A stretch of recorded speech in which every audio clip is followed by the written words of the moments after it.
అందరికీ నా నమస్సులు. మానవ జన్మ ఎత్తిన వారందరికీ పుట్టుకతోనే 3 విధములైన రుణములు సంక్రమిస్తూ ఉంటాయి. అవి పితృ రుణము, దేవ రుణము, ఋషి రుణము. మాతాపితరులు జన్మనిచ్చిన వారు వారి రుణము ధర్మయుక్తమైన సంతానము కని వంశాభివృద్ధి చేయటం వలన తీరుతుంది. నెక్స్ట్ రెండవది దేవరుణము.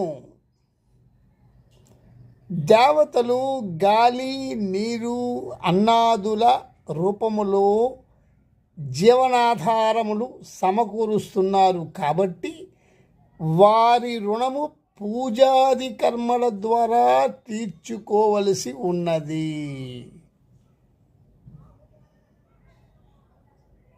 మూడవది ఋషి రుణము.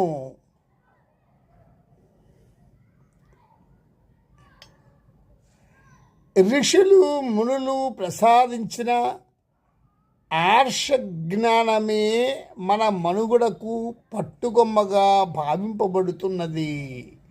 ఋషి రుణము పూర్వీకుల జ్ఞానమును, విద్యా సంపత్తిని తోటివారికి పంచి లోక కళ్యాణమునకు వినియోగించటము ద్వారా తీర్చుకొనవచ్చు.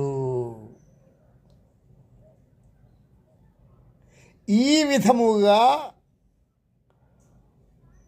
మానవ జన్మ ఎత్తిన వారందరికీ పుట్టుకతోనే కలిగిన 3 రుణములు మనము తీర్చుకోవచ్చు. ఇది చాలా ప్రధానమైన విషయము. అందుకే మీకు ఈ విషయాన్ని మీ ముందుకు తీసుకొచ్చి ప్రస్తావించాను. ఇది అందరూ జాగ్రత్తగా పట్టుకొని ఆచరణలో పెట్టడానికి ప్రయత్నము చేయండి. ధన్యవాదాలు.